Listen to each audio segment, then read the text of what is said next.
받으세요 하고 서로 격려하는 시간을, 자, 은혜만 많이 받으세요. 네, 할렐루야.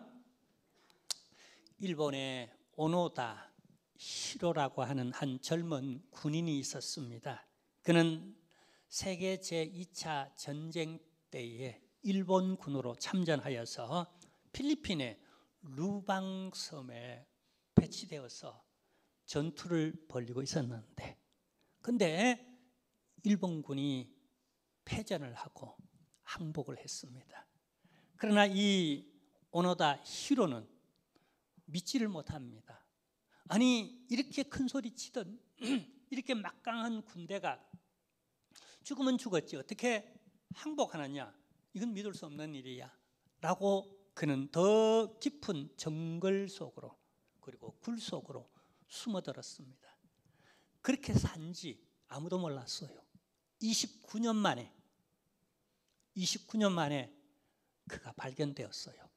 그래서 일본은 패전했고 항복했으니까 너도 그냥 그 소총을 버리고 손들고 항복하고 나오라라고 그렇게 정부에서 얘기하고 가족들이 얘기하지만 얼마나 군인 정신에 투철했는지, 그리고 그건 믿을 수 없다라고 끝내 설득당하지 않습니다. 그래서 어쩔 수 없이 예전에 그의 직속 상관이었던 이제는 제대한 장교, 그를 불러다가 그에게 명령을 내렸습니다. 야, 너 항복해. 그제서야 그가 항복하고, 그리고 부모님들이 그동안 기다리던 따뜻한 부모님 집에 그가 오게 되었다라고. 그래서 가족들은 그를 따뜻하게 30여 년 만에 맞이할 수 있게 되었다고 합니다. 시편 103편 13절에 보면 이런 말씀이 있습니다.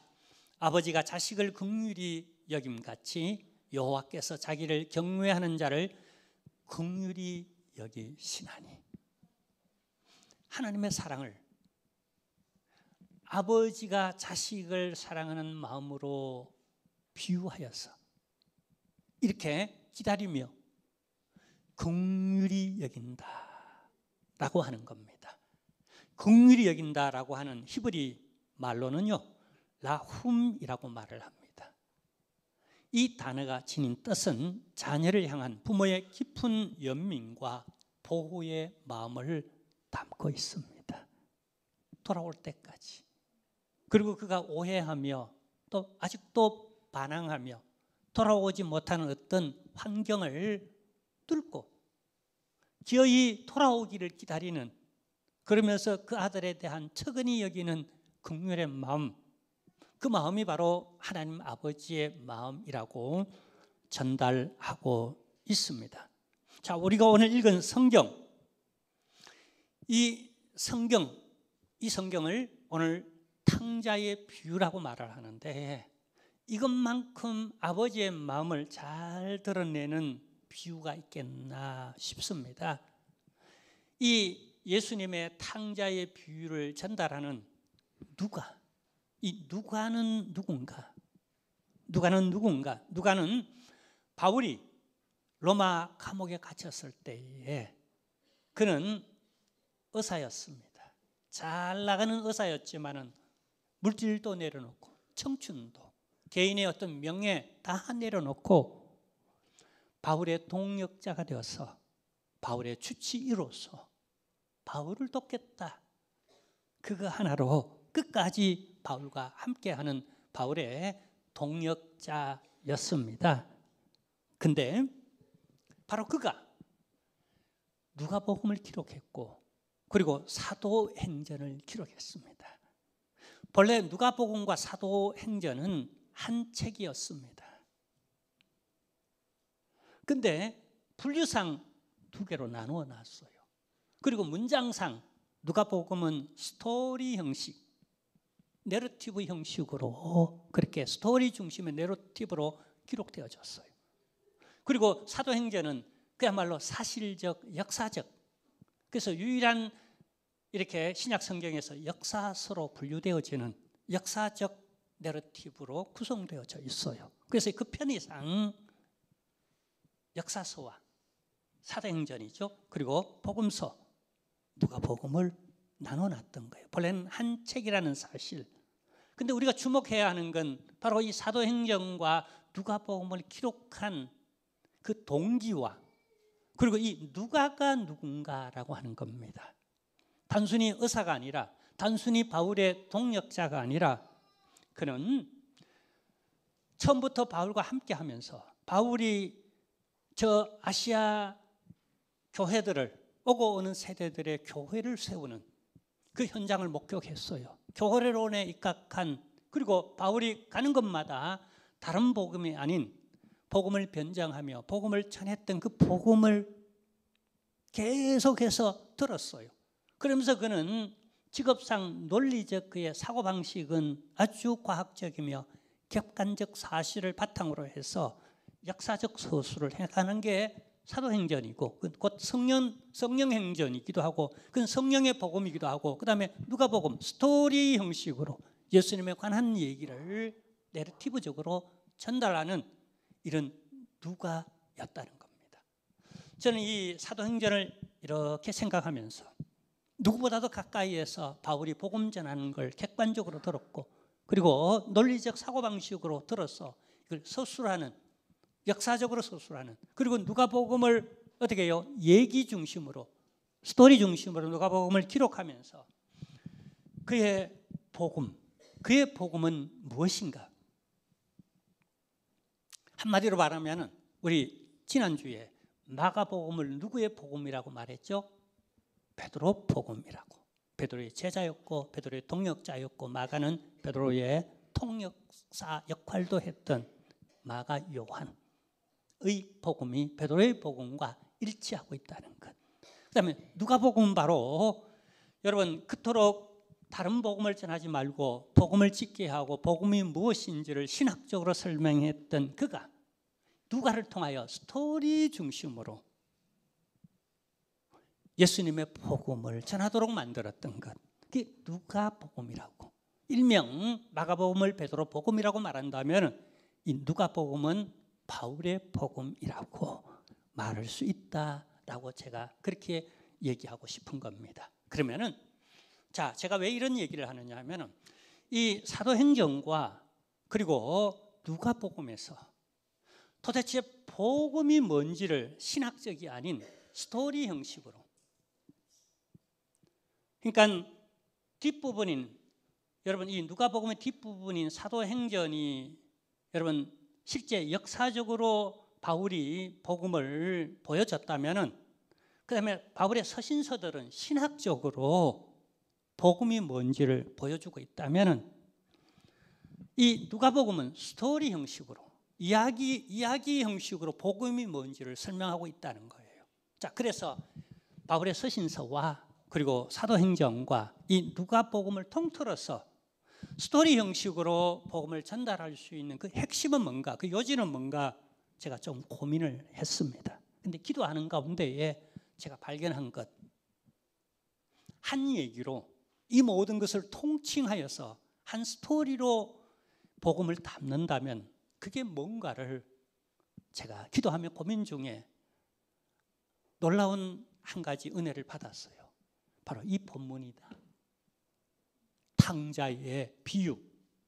이 탕자의 비유야말로 스토리로서 모든 바울의 서신과 그리고 성령의 복음인, 그토록 그냥 복음의 현장에서 실제로 이곳저곳 다니면서 박해 받아가면서 그가 전했던 얘기를 누가복음에서, 이 누가복음에서만 탕자의 비유가 나옵니다. 누가는 친히 예수님께서 복음을 스토리로 담아 무엇인지 설명했던 그 얘기를 그대로 받아 기록하고 있어요. 이 복음은 예수의 복음이기도 하고, 그리고 이 복음은 누가의 복음이기도 하고, 그리고 이 복음 바울의 복음이기도 하다는 겁니다. 우리가 너무 익숙하기 때문에 이 탕자의 비유를 그냥 하나의 스토리로 읽고 듣고 알고 흘러 넘어갈 수 있지만은, 이렇게 소중하게 깊이 보면은요, 이것만큼 복음을 잘 드러내는 내용이 없습니다. 그리고 흔히 오늘 읽은 이 비유를 탕자의 비유라고 말을 합니다.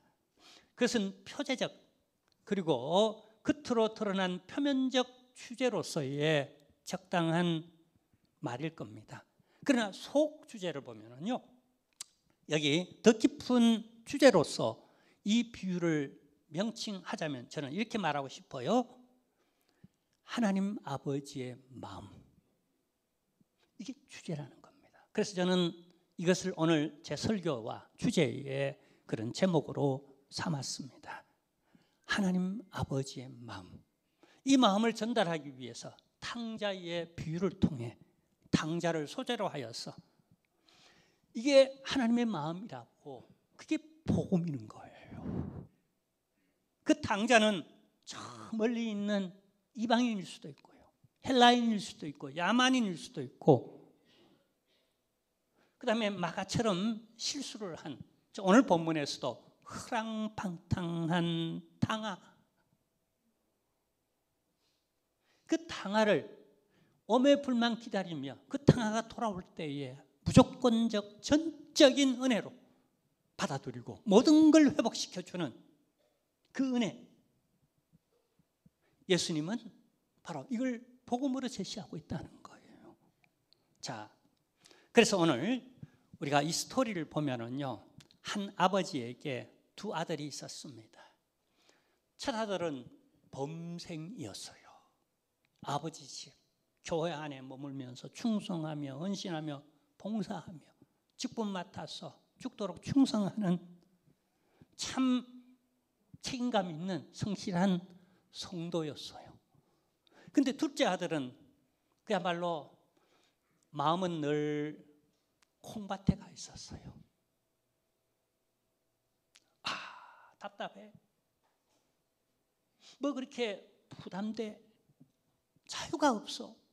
내 마음 가는 대로, 내 취향대로, 내 성격대로, 누구의 간섭도 없이 나는 완전한 자유, 그리고 세상의 온갖 좋은 것들은 다 구경하고 먹방하고 먹고 또 마시고 즐기며, 세상이 이렇게 넓은데 내가 먹을 것도 여행할 것도 내가 놀 것도 이 사람 저 사람 다 만나고, 야, 그게 천국이 아니겠나. 그런 세계를 동경하면서 아버지 안에 사는 게 왠지 답답하고 재미가 없어요. 그래서 늘 그는 먼 이상적 그런 파라다이스를 생각하며 세상을 꿈꿉니다. 근데 돈이 있어야 말이죠. 이 경제적 자유가 있어야죠. 그래야 내 마음껏 해보고 싶은데, 그래서 사람들이 돈 하잖아요. 남의 얘기가 아니잖아요, 이 얘기는. 그래서 근데 아버지가 죽어야 말이죠, 그래 유산을 물려받을 텐데, 저리 아버지가 건강하게 펄펄 살아가니까 본인이 일해서 성실하게 벌려고 하지 않고 어디 로또 대박 치는 데가 없는가, 그걸 꿈꾸는 거죠. 자, 그래서 그는 용기를 내어 아버지께 요청합니다. 어차피 아버지가 돌아가시면 형도 있지만 내 목도 있지 않겠습니까? 주세요. 제발 주세요. 근데 아버지는 줍니까 안 줍니까? 뻔히 이건 안 되는 줄 알면서 줍니다. 왜요? 늘 죄나 의보다도 하나님의 사랑은 훨씬 더 커요. 안 주는 게 합리적이고 주면 그게 결과가 안 좋다는 것 뻔히 다 알지만은 아버지는 주는 쪽으로 허용을 합니다. 결과를 몰라서 이렇게 할까요? 아니에요.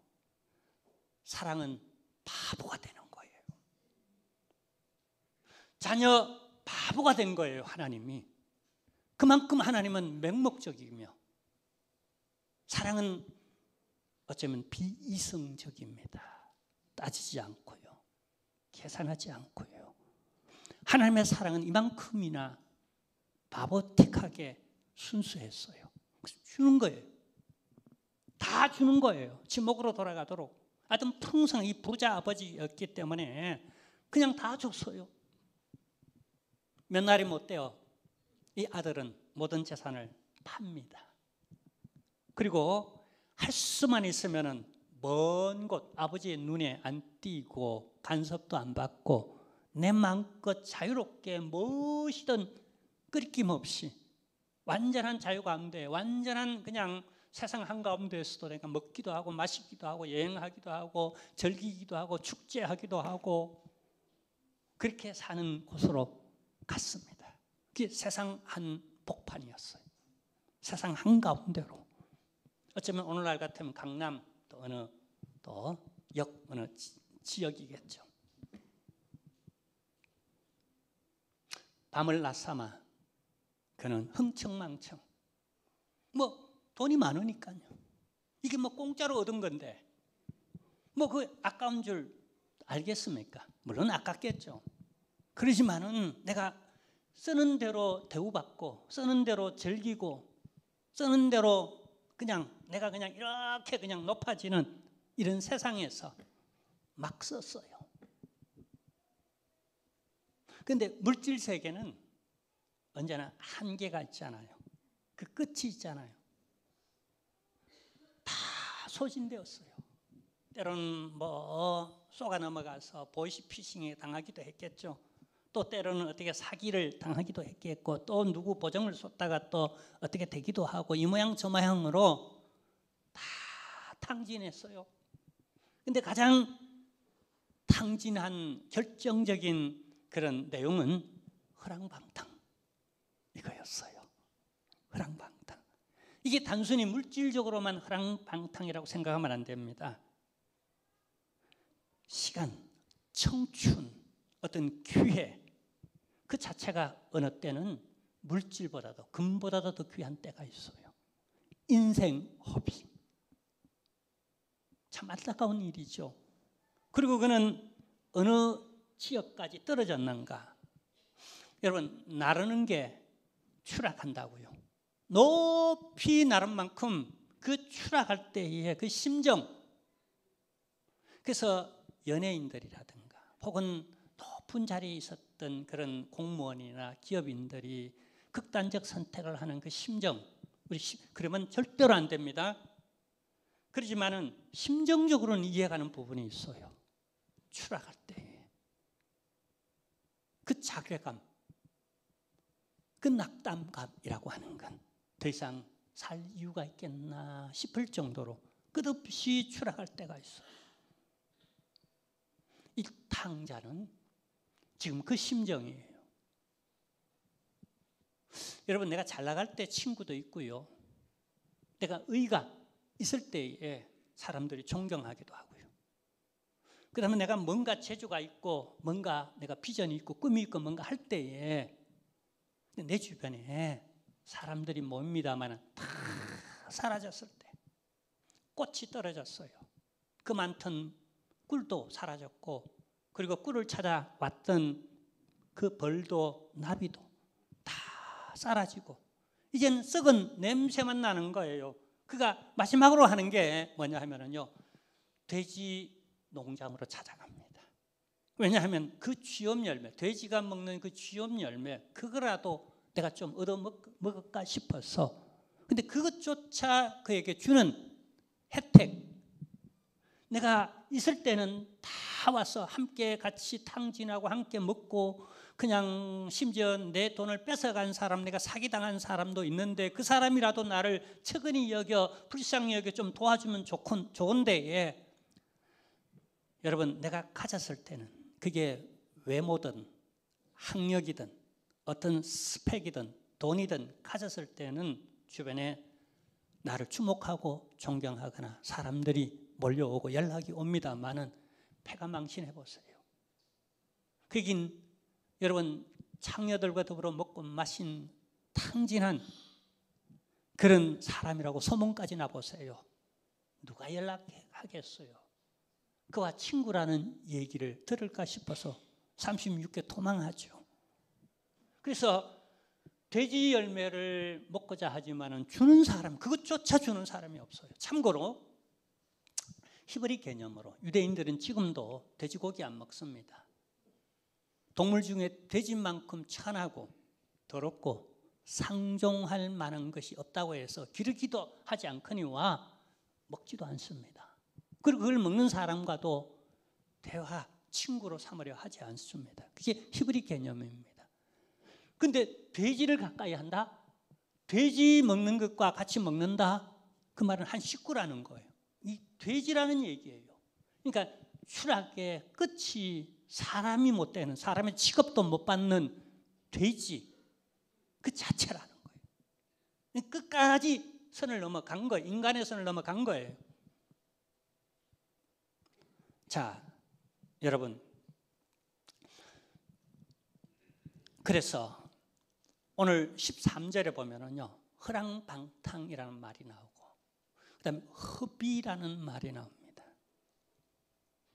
이건 정말 허비예요, 허비. 행복을 누려야 하고, 소속감을 가져야 하고, 그 다음에 어떻게 해요? 비전을 꿈꾸면서 함께 더불어 살아가야 할 사람이 어울리지 못하고, 이렇게 허비한 생활을 하고 있다는 거예요. 이게 하나님 원하지 않는다는 거예요. 허비이기 때문에. 자, 근데요, 여러분, 이 절망 속에서 중요한 것은 이 지점에서 이 둘째 아들은 자신이 무엇을 잘못했는지 깨닫게 됩니다. 다시 말하면 내가 뭘 잃었는지를 깨닫게 된다는 거예요. 참 안타깝게도 우리는 똑똑하면서도 좀 우둔한 게 뭐냐 하면은요, 있을 때는 잘 모른다는 거예요. 근데 잃고 나면 그때서야 후회한다는 거예요. 청춘, 그 청춘이 얼마나 소중한지 그 다 잃고 나이가 훨씬 들었어야 내가 청춘으로 돌아갈 수만 있다면 억만금이라도 내가 다 투자하고라도 그렇게 되고 싶은 마음 여기 어른들은 아마 다 가지고 있을 거예요. 근데 우리 청춘들은 어떻게 보내고 있어요? 어쩌면 가장 블루하게 흐린 날처럼. 우리 그렇게 청소년기 참 방황 많이 하며 왔잖아요. 근데 어쩌면 그 기간이 가장 황금기가 아니었어요? 근데 건강도 그런 것 같아요. 하나하나 서서히 그냥 검은 머리가 흰머리로, 또 머리칼도 참 굵었는데 이제는 그냥 얼마나 가늘어졌는지, 그냥 슬쩍슬쩍 하면 머리칼이 요즘 얼마나 많이 빠지는지, 체력도 예전만 못해요. 금식도 자주 하고 그냥 기도를 자주도 하고 했는데 이제는 어디 버티고 앉으면 이 허리가 아파가지고. 얼마 전에 자전거를 타다가 한번 자전거 안장이 부러졌는데 그냥 한번 확 넘어지고 나니까 하늘이 노래지더라고. 젊은 날 그냥 한번 자전거 타다 넘어진 거야. 아무것도 아니지만 이런 쪽으로 상처도 잘 낫지도 않고요. 허리도 얼마나 그냥 지끈지끈 누르고 계속 우리하니 아픈지 있을 때는 잘 몰랐어요. 근데 이 탕자가 이 아버지 집, 그리고 아버지가 주신 그 유업들, 유산들, 우리 어머니 돌아가셨잖아요. 근데 지금 그리운 건 그 어머니의 그 잔소리, 그게 얼마나 쟁쟁하게 지금 천국의 멜로디 같이 이렇게 느껴지는지 안 계시고 나니까, 잃고 나서야 탕자가 이 지점에서 내가 잃어버린 것이 무엇인지를 깨닫게 되는 것. 그리고 이제 이를 회복해야 되겠다라고 돌아서는 이 돌아섬. 여러분, 세상에 여러 깨달음이 있지만 이 깨달음만큼씩이나 내가 잃어버린 게 뭐고 내가 뭘 회복해야 하는지를 깨달았다는 것. 그리고 이를 지금 저도 청소년 시절에 가출을 해본 경험이 있어요. 근데 나와보니까 얼마나 외롭고 갈 데도 없고 얼마나 방황스러운지. 그때는 뭐 청소년의 집, 가출한 그 아이들을 위한 청소년의 집 같은 것도 없었어요. 어디를 갈지 몰라 얼마나 방황하며 헤맸는지 그냥 집으로 돌아가려니까. 그런데 그 주차장에 그냥 버스 터미널에 와가 집으로 고향으로 돌아가려니 그게 또 얼마나 창피스러운지. 그 마침 서성이다가 우리 누나를 만나가지고 누나가 날 자고 너 왜 여기 있냐고 집으로 가자고. 그래서 억지로 그냥 일부러 붙들린 바 되어서 그냥 쭈삣쭈삣 뒤따라 이렇게 들어가는데 얼마나 창피스럽던지. 근데 뭘 잃어버렸고 내가 뭘 다시 회복해야 할지를 향하여 일어섰다는 것. 돌아가니라. 이 돌아가니라. 오늘 성경에서 핵심 동사가 있다면 이 돌아가니라. 이 단어입니다. 자, 우리가 한번 보도록 하겠는데 한번 보도록 하겠습니다. 여기 먼저 오늘 본문에 나오는 여기 13절 그 다음에 나오는 한번 볼까요? 18절에서 20절 말씀. 자, 18절. 내가 일어나 아버지께 가서 이르기를 아버지 내가 하늘과 아버지께 죄를 지었사오니 지금부터는 아버지의 아들의 일컬음을 감당하지 못하겠나이다. 나를 품꾼의 하나로 보소서 하리라 하고 이에 일어나서 아버지께로 어떻게 해요? 돌아가니라. 어디로 돌아가야 할지. 그래야 온전한 회복을 경험할 수 있잖아요. 그리고 그걸 말로만 생각으로만 혹은 자존심만 내세우는 게 아니라 실제로 부끄럽지만은 벌떡 일어나 턴해서 돌아갔다는 것. 이게 얼마나 위대한 겁니까? 이걸 회화적으로 그림을 하나 이렇게 그린다면 사실 이 비유는요 회화적입니다. 그림을 그리는 그림 언어로 전달하고 있는 거예요. 우리 그림을 그린다면 세상에 이것만큼씩이나 위대하고 아름답고 명장면이 있겠는가. 여러분 대적을 물리치더라도 자기 자신을 지키지 못한다면 그게 다 뭐겠습니까? 그래서 자기 자신을 지키는 것만큼 쉬운 일이 없고 그리고 그 사람만큼 위대한 사람이 없다고 하는 데에 이 돌아섬, 회복을 위한 이 용기야말로 세상의 그 어떤 장면보다도 아름다운 명화를 그려낼 수 있지 않겠습니까? 적어도 이 아들을 기다리는 부모의 입장에서 볼 때에 그 장면만큼 가슴 설레고 흥분되어지고 아름다운 장면이 세상에 어디 있겠습니까? 이게 바로 하늘 우리 하나님 아버지의 마음이요. 이게 누가가 이 비유를 통하여 하나님을 전달하고자 했던 바울이 온 세상에 돌아다니면서 복음을 전하려고 했던 그 근본적 본질은 아버지의 마음이 여기 있다는 거예요. 유대인도 헬라인도 처음은 이방인도 누구나 할 것 없이 이 탕자 저 세상 끝에 있는 마지막 한 사람인 탕자까지도 아버지 가슴으로 이 넉넉한 가슴으로 돌아오길 바라는 그게 굿뉴스라는 거예요. 아버지가 기다리고 있다. 네가 어떤 사람이든지 있는 모습 그대로 받아들이는 이 아버지의 마음이 있다. 이 아버지 집으로 돌아오라. 이게 복음의 본질이라는 겁니다. 자, 근데요 여기 그래서 그러면 이렇게 돌아오는 아들을 맞이하는 아버지의 태도, 마음, 감정 그게 무엇인지를 얘기 속에 오늘 주제를 담고 이게 주제예요. 자, 19절에서 21절에서 23절 우리 한번 보도록 하겠습니다. 돌아와서 아들이 이르되 아버지 내가 하늘과 아버지께 죄를 지었사오니 지금부터 아버지의 아들이라 일컬음을 감당하지 못하겠나이다 하나 아버지는 종들에게 이르되 제일 좋은 옷을 내어다가 입히고 손에 가락지를 끼우고 발에 신을 신기라.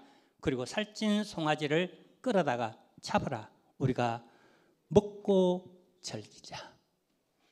여러분 이게 바로 은혜입니다. 복음의 은혜의 핵심이 바로 이 품으시는 용서하시는 무조건적 은혜 가운데 그대로 받아들이는 이게 굿뉴스예요. 그러면서 다 회복시켜줍니다. 깨끗하게 씻어주고요. 옷을 입혀줘요. 옷은 신분을 말합니다. 왕자의 신분, 아버지의 아들인 왕자의 신분, 공주의 신분. 그다음에 가락지를 끼워줍니다. 이 가락지는요, 여러분 주다 배너 영화를 보셨죠?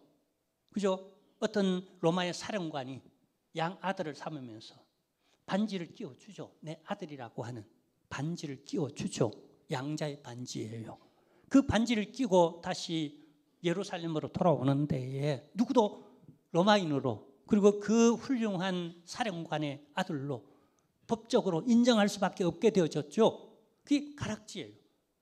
그리고 소속감과 친구들 회복시켜주는, 다 잃었잖아요. 친구들이 이웃을 회복시켜주는, 어떻게 해요? 최고의 살찐 송아지를 잡아다가, 여러분 소고기 중에도요 살찐 송아지, 1년 되어진 이 송아지는 제일로 맛있어요. 저는 딱 일생에 한 번 먹어봤어요.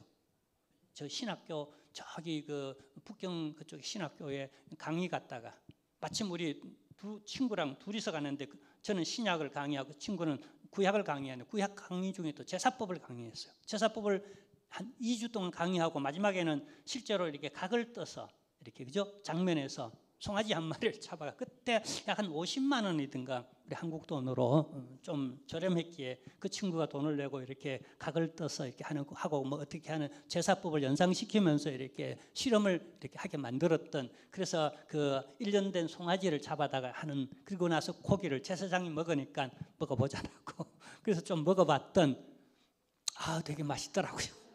다시 한번 먹어볼 기회가 없나? 여하튼 어쨌거나 뭐 그렇게 먹었는데요. 제가 왜 먹자로 갔어요? 점심시간이 다 되거나.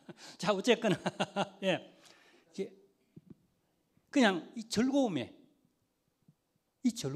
완전한 회복과 더불어 이 아들이 완전하게 회복되는 그 회복이 이 아버지에게는 얼마나 또한 기쁜지, 이 잔치는 아들을 위한 잔치이자 그리고 아버지를 위한 잔치, 그리고 더불어 함께 그 아버지와 아들을 축하하며 축복하는 온 세상 온 이웃들의 축복의 페스티벌이었어요. 근데 여기 유일하게 한 부류의 사람, 이 부류의 사람은 행복하지 못했어요. 이걸 받아들일 수가 없어요. 누구였죠? 큰아들. 그 큰아들은 범생이었어요.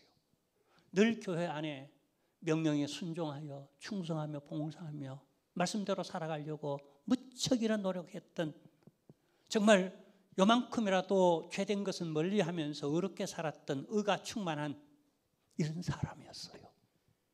참 존경스러운 사람이고 충성스러운 일꾼이죠. 그런데 아버지의 이 처사가 마음에 안 들었어요. 그래서 불평합니다. 불평해요. 여러분 왜 그렇게 불평할까요? 이유가 있습니다. 합당한 이유가 있어요. 자, 한번 그의 말을 한번 들어볼까요? 자, 29절 30절입니다. 아버지께 대답하여 이르되 내가 여러 해 아버지를 섬겨 명을 어김없거늘 내게는 염소 새끼라도 주어 나와 내 버초로 즐기게 하신 일이 없더니 아버지의 살림을 누구하여 창녀들과 함께 삼켜버린 이 아들이 돌아오매 이를 위하여 살찐 송아지를 잡으셨나이다. 이건 부당하다는 거예요. 합리적이고 이성적이잖아요. 틀리지 않았잖아요. 아버지는 이런 처사를 하면 안 되죠. 아버지로서. 맞죠? 아니 나는 이렇게 충성하고 헌신하고 봉사했는데 내게 돌아온 건 뭐냐라고. 너무 섭섭하더라고. 근데 둘째 아들은 창기와 더불어 먹고 마시며 못된 짓 하고 아버지의 재산을 허랑방탕하고 지금 저렇게 돌아왔는데 먼저 야단부터 쳐야 안 되겠습니까? 합당한 징계를 내려야 되겠고, 그러고 나서 좀 부끄러움을 깨닫고 알고 그렇게 하도록 만들고, 그런 다음에 나중에 하는 거 보고 그냥 잔치를 한번 해도 늦지 않을 텐데 왜 아버지가 이렇게 서둘러 이렇게 합니까? 이건 부당합니다. 나는 인정 못해요. 참여하지도 않아요. 나는 해피하지 않나. 나는 언해피해요. 맞잖아요. 누구의 모습이죠? 이게 나의 모습이에요. 특히 교회 안에 오래 신앙생활했고 열심히 충성하고 공로도 있고 자격도 있고 뭔가 지금도 여전히 명령 따라 순종하며 봉사하는 사람들, 이런 마음은 들 수밖에 없습니다. 맞죠? 우리 목사 세계 안에서도 서로 이런 비교를 해요. 죄송하지만 말입니다. 내 안에도 이런 마음이 있어요. 10분 이 첫째 아들의 마음을 이해합니다. 근데 이걸 알아야 돼요. 아버지의 마음. 잘 나가는 정말 범생이로 자랑스러운 정말 충성하고 봉사하는 이런 아들도 있어요. 교회 안에 있는 아들입니다. 말씀 안에 있는 아들이고 정말 봉사하고 충성하는 명령에 순종하는 이런 아들입니다. 너무 귀하죠. 그리고 또 하나는 저 바깥에서 주변인으로서 그렇게 아직도 방황하며 허랑방탕하며 세상적으로 살아가는 이런 아들도 있어요. 그런데 교회라는 게 뭔지 아세요? 교회는요 늘 열려있는 공동체예요. 미리 와서 큰아들처럼 열심히 봉사하며 순종하며 명령에 따라서 열심히 살아가는 범생이 같은 모범적인 이런 성도들이 있어요. 그러나 이제 저기 멀리 있는 예비신자도 있고요. 막 이제 문턱으로 들어오는 이제 탕자가 막 문턱으로 들어오는 그리고 이제 막 이제 들어온 새신자도 있고요. 이게 합산하여 이게 합동하여 한 무리가 되어진 한 공동체가 되어진 게 교회예요. 그래서 교회는 이런 사람도 있고 저런 사람도 있고 별별 사람들이 다 있는 공동체가 교회예요. 교회론을 잘 이해를 해야 합니다. 그래서 이런 사람도 저런 사람이 있기 때문에 실제로 모범적으로 열심히 신앙생활 잘하는 사람들의 마음은 늘 흡족한 마음만 될 수 없다는 것. 우리 이걸 인정해야 합니다. 우리 자신 속에 왜 저 사람은 저럴까? 또 왜 저 사람은 저럴까? 여러분 관점의 차이. 그러니까 마다들의 관점으로 볼 때는 그럴 수밖에 없다는 것. 근데 또 둘째 아들의 관점에서 볼 때 어떻게 해요? 그러나 마나 그냥 허랑방탕하고 그냥 막 아버지가 받아주고 잔치하고 즐겁게 하니까 그냥 막 그 관점으로 볼 때는 또 형이 이해가 안 되겠죠. 다 받아주는데 왜 형은 형님이면서 같은 핏줄인데 한 아버지에다가 한 공동체가 한 형제 자매인데 그 누구도 이웃도 다 받아주고 하는데 왜 나는 안 받아줘? 이웃도 다 좋아하면 자기도 해줘야 될 텐데 교회가 왜 이래? 이런 섭섭한 마음도 가질 수 있고요. 자, 그래서 우리가 복음을 이해해야 되는데 그 복음의 핵심은 하나님 아버지의 마음이라는 거예요. 아버지에게는 큰아들도 내 아들이고 교회 안에 미리 들어와 있는 아들도 내 아들이고 이제 막 돌아오는 그 아들도 내 아들이라는 거예요. 어느 손가락이나 물면 아프고 그리고 모두 다가 다 좀 부족하고 어떤 사람은 좀 더 잘 나가고 어떤 사람은 좀 더 못 나가고 어떤 사람은 좀 더 믿음이 있고 어떤 사람은 좀 더 믿음이 없고 어떤 사람은 더 많이 순종하고 충성하고 또 어떤 사람은 덜 할지라도 아버지를 의식해서 아버지가 받아들이구나. 아버지가 저렇게 기뻐하구나. 아버지는 저 탕자까지도 회복에 대한 꿈을 가지고 다시 한번 일어설 수 있는 그 기회를 완전한 새로운 기회를 그냥 다 없다 하고 과거 그가 손해보게 만들고 욕보이게 만들고 부끄럽게 했던 그 모든 것은 다 도말해버리고 이제 다시 한번 회복을 하여 출발할 수 있는 그에게 새로운 완전한 기회를 줘야 되겠다. 이 아버지의 마음으로 함께 공동체를 이루어 그렇게 살아가는 게 복음의 교회입니다. 우리 한길교회는 이런 복음의 교회가 되어지고 여러분 첫아들과 같이 열심히 지금도 충성하고 봉사하고 모범적으로 살아가는 여러분들 너무 귀합니다. 짱입니다. 그러나 한 번 더 하나님 아버지의 마음을 헤아려서 조금 아직은 비춰져 있는 분들을 아버지의 마음으로 다시 한번 챙기고요. 탕자와 같이 이제 막 돌아온 사람들이 있다면 여러분 하나님 주신 기회로 알고 우리 함께 다시 새롭게 겸손하게 다시 이제는 실수하지 않고 이제는 엉뚱한 마음 갖지 않고 세상으로 나가지 않고 우리가 함께 같이 더불어 행복한 삶을 풍성한 아버지의 삶을 함께 같이 누리며 살아가는 우리 한길 공동체가 되기를 주님의 이름으로 축원합니다. 하나님 아버지 감사합니다. 다 우리 모두 부족하고 또 연약합니다. 그리고 이런저런 사고방식과 생각과 가치관들이 있습니다. 그러나 교회로 아버지의 마음 가운데 하나가 되어서 복음의 나라를 꿈꾸며 누구도 포용하고 누구도 함께 새로운 출발할 수 있으며 누구도 함께 같이 하나님이여 하나님의 일을 할 수 있는 하나님의 나라가 되는 교회가 되도록 우리 모든 성도가 되도록 역사하여 주옵소서. 예수님의 이름으로 기도하옵나이다. 아멘. 우리 다 같이 일어나셔서 오 예수님 이 찬양을 부르고 축도로 예배를 폐회합니다. 우리 목사님 힘차게